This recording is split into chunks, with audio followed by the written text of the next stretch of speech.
Ladies and gentlemen, welcome to Chanel Jasmine, the best novel Chanel for romantic stories. Hai guys, selamat datang di channel Jasmine, channel terbaik untuk menyimak novel-novel romantis. Mohon dukung channel ini dengan subscribe, like dan share video-video yang ada di channel ini. Terima kasih.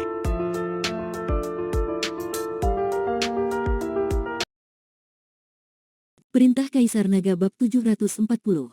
Ketika Luo Xiu bergerak, dia tidak menyisakan sedikit pun kekuatannya. Dengan tambahan kekuatan hukum reinkarnasi, tombak naga merah tua di tangannya memancarkan kekuatan yang maha dahsyat. Ini adalah kekuatan hukum, melampaui hukum dunia. Meskipun kekuatan Luo Xiu hanya mampu mengendalikan sedikit dari kekuatan ini, efeknya tetap luar biasa.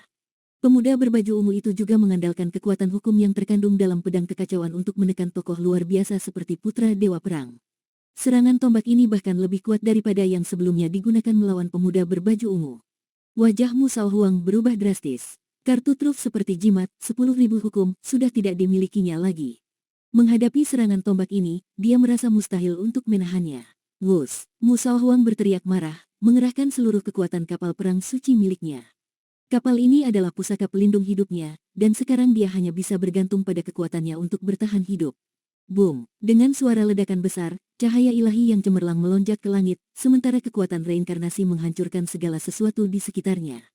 Tombak naga merah tua di tangan Luo Xiu berubah menjadi bayangan, menusuk entah berapa kali dalam sekejap, hingga akhirnya semua energi tombak terkumpul menjadi ujung tombak yang tak terkalahkan.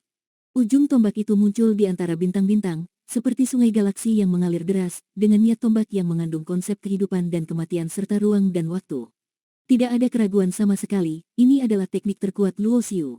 Proyeksi reinkarnasi muncul dan menghancurkan segala sesuatu, membuat semua yang ada berubah menjadi debu, tanpa ada jalan keluar.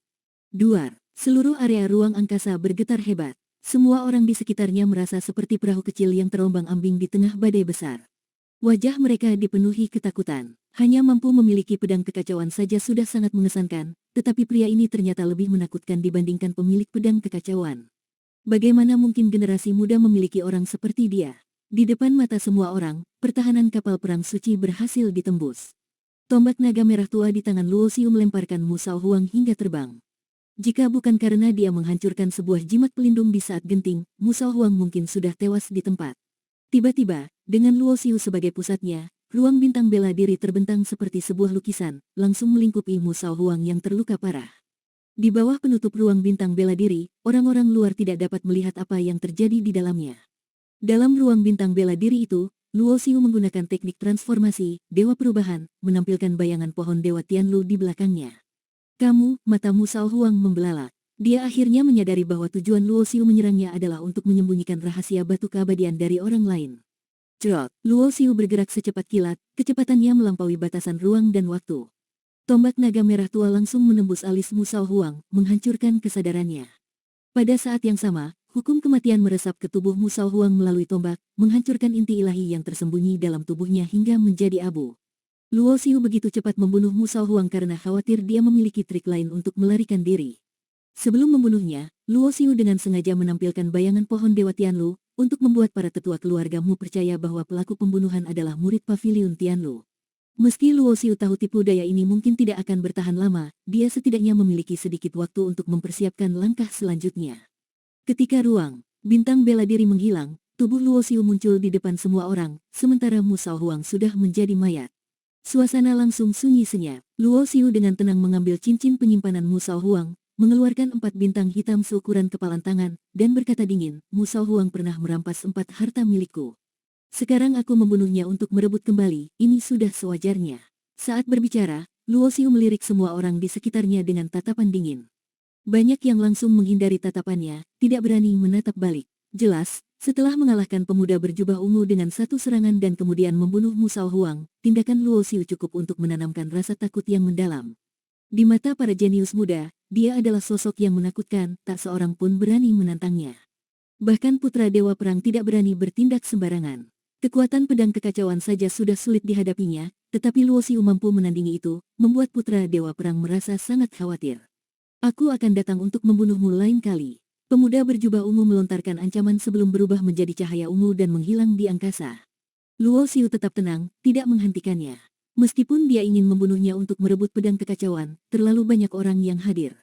Kecuali dia bisa membunuh semuanya, itu tidak mungkin dilakukan. Wajah putra Dewa Perang menjadi sangat suram. Sebagai sosok sombong, dia tidak bisa menerima ada yang lebih kuat darinya di generasi muda.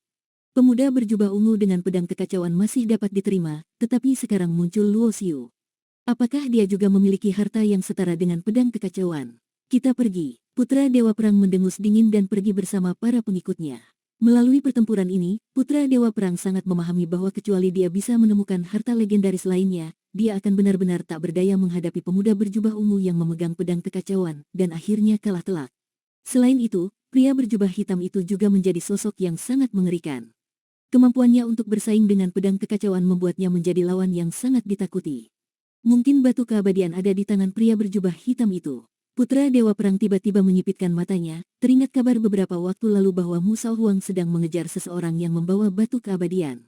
Jika ada harta yang dapat menandingi pedang kekacauan, itu pasti adalah dua harta legendaris lain dari tanah suci abadi, yaitu batu keabadian atau bunga langit Dao.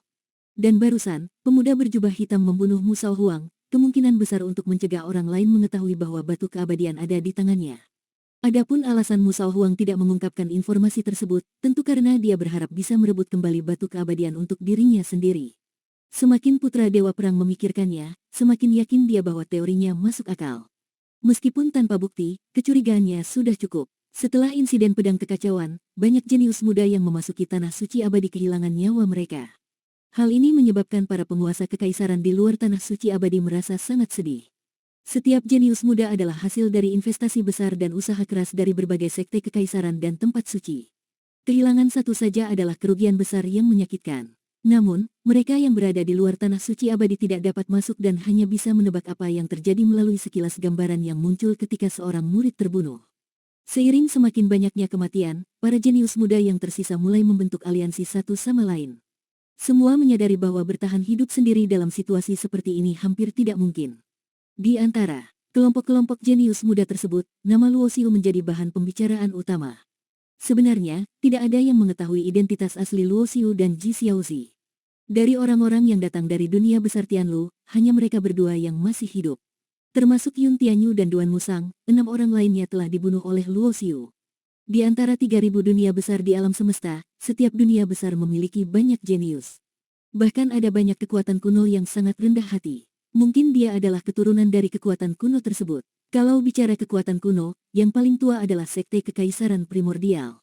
Kaisar primordial adalah penguasa tak terkalahkan yang membuka dunia besar pertama. Itu tidak pasti. Sebelum dunia besar primordial diciptakan, alam semesta sudah memiliki sejarah yang sangat panjang. Mungkin dia berasal dari keluarga kuno yang ada sejak zaman itu. Apakah mungkin pria berjubah hitam itu berasal dari 8 dunia tertinggi? Itu tidak mungkin. 8 dunia tertinggi jarang berinteraksi dengan dunia luar. Setiap kali tanah suci abadi muncul, 8 dunia tertinggi hampir tidak pernah terlibat. Konon, bencana purba bermula dari 8 dunia tertinggi. Sejak saat itu, sangat jarang ada orang dari 8 dunia tertinggi yang datang ke 3.000 dunia besar. Jika ada, biasanya hanya mengirim murid muda untuk berlatih. Ada rumor bahwa pria berjubah hitam itu sangat kuat karena dia mendapatkan batu keabadian. Entah dari mana asalnya, rumor bahwa Luo Xiu memiliki batu keabadian tiba-tiba menyebar di antara para jenius muda. Dalam waktu singkat, selain pemuda berjubah ungu yang memiliki pedang kekacauan, Luo Xiu juga menjadi target utama semua orang. Namun, beberapa orang tidak begitu saja mempercayainya. Lagi pula, keberadaan pedang kekacauan di tangan pemuda berjubah ungu sudah terbukti, sedangkan rumor tentang batu keabadian di tangan pria berjubah hitam itu masih spekulasi belaka. Apakah benar batu keabadian ada di tanganmu? Shen Bingyu bertanya pada Luo Xiu setelah mendengar rumor tersebut. Saat ini, para jenius muda dari berbagai dunia besar telah membentuk aliansi kecil. Atas permintaan Shen Bingyu, Luo Xiu dan Ji Xiaozi bergabung dalam satu kelompok dengannya. Tidak ada di tanganku, jawab Luo Xiu sambil menggelengkan kepala. Meski aku pernah bersaing dengan Mu Shaohuang untuk batu keabadian, orang batu itu terlalu cepat. Aku sama sekali tidak bisa mengejarnya. Mendengar penjelasan itu, Shen Bingyu menatap mata Luo Xiu, tetapi tidak menemukan tanda-tanda kebohongan. Meskipun begitu, dia tetap setengah percaya, setengah ragu. Namun, fakta bahwa orang batu itu sangat cepat memang benar adanya. Tidak ada seorang pun yang berhasil mengejarnya sebelumnya. Namun, tidak diragukan lagi bahwa di dalam tanah suci abadi, Luo Xiu hampir tak terbantahkan adalah jenius terkuat. Bahkan pemuda berjubah ungu dengan pedang kekacauan pun bukan tandingannya. Saat ini, baik pemuda berjubah ungu maupun putra dewa perang telah mengumpulkan banyak jenius muda dari berbagai sekte kekaisaran dan tempat suci. Namun, Luo Xiu hanya memiliki 4 orang di sisinya. Pedang kekacauan telah muncul dan berada di tangan seseorang. Kini, yang tersisa hanyalah jejak dari orang batu pembawa batu keabadian dan bunga langit dao yang belum pernah muncul. Sementara semua orang mencari petunjuk tentang bunga langit dao dan orang batu, Luo Xiu memilih untuk kembali berlatih. Meskipun proyeksi reinkarnasi memungkinkan Luo Xiu meminjam kekuatan hukum reinkarnasi yang luar biasa, itu tetaplah kekuatan eksternal baginya. Termasuk hukum keabadian dalam batu keabadian, Luo Xiu belum sepenuhnya memahaminya. Dalam pertarungan melawan pedang kekacauan, hukum keabadian dari batu keabadian sempat membantu Luo Xiu, tetapi itu hanya sekelumit kekuatan yang terlepas dengan sendirinya.